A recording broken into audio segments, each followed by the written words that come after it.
आपको अब अलीगढ़ लिए चलते हैं, जहां पर घरों की दीवारों पर लिखा बड़े बड़े अक्षरों से लिखा हुआ है और जो लिखा हुआ है उससे बवाल मचा हुआ है। एक गांव में लोगों ने अपने घरों के बाहर लिख दिया है कि उनके मकान जो है वो बिकाऊ है। क्या है पूरा मामला, ये लोग क्यों अपना घर छोड़ना चाहते हैं, क्यों अपना घर बेचना चाहते हैं? टाइम्स ऑफ भारत की एक्सक्लूसिव ग्राउंड रिपोर्ट। काली स्याही से इस दीवार पर जो लिखा था वो तो मिटा दिया गया, लेकिन इन बाशिंदों के मन में जो डर घर कर गया वो कैसे दूर होगा? दीवार पर ऐसी कालिख एक नहीं बल्कि कई मकानों की दीवार पर मौजूद है। असल में यहाँ लिखा था ये मकान बिकाऊ है। अपनी जिंदगी भर की कमाई से पाई पाई जोड़कर इन लोगों ने जो सपनों का घर बनाया, अब उसे बेचकर पलायन करने पर मजबूर इन लोगों की व्यथा सुनेंगे तो दिल सिहर उठेगा। लड़के मेरे पीछे पीछे भागे, मेरा हाथ पकड़ के खींचे, चमर तूने शिकायत करी। ये घर के अंदर तक पहुंचे ये लड़के? हाँ, ये वहाँ तक पहुँचे थे सर। ये पूरा मामला अलीगढ़ का है, जहां एक खास समुदाय की लड़कियों को गांव के कुछ युवक छेड़ते हैं। छेड़छाड़ से मना करने पर परिजनों तक की पिटाई कर देते हैं।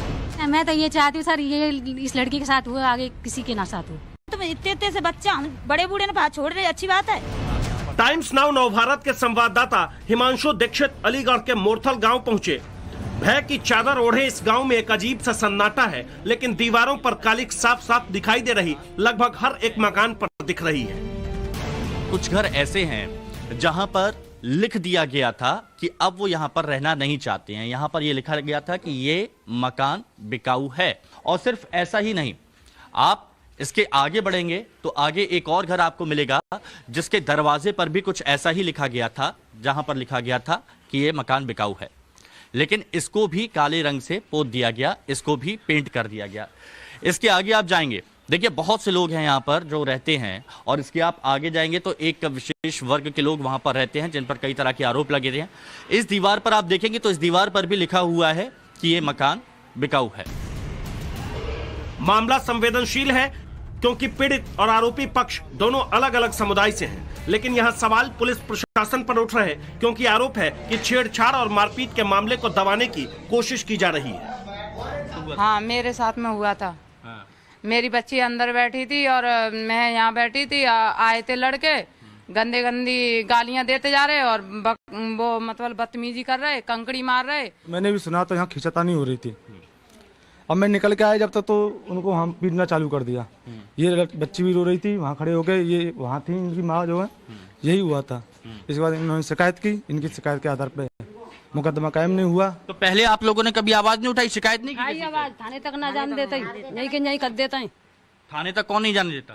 प्रधान ना जान देते, मुसलमान ना जान देते। पुलिस प्रशासन पर ग्राम प्रधान पर सवाल उठ रहे हैं और उठने लाजमी भी हैं, क्योंकि खुद पीड़िता ने जो बताया वो 21वीं सदी के हिंदुस्तान में वाकई शर्मनाक बात है। 4 लोग थे ये, तो कंकड़ी मारी मेरी तरफ और गंदे सारे कर रहे थे, मुझे गंदे गंदे कमेंट कर रहे थे। तो ये बात मेरे पापा काम पे से आए, मैंने उन्हें बताई, पापा ये लोग बदतमीजी कर रहे हैं।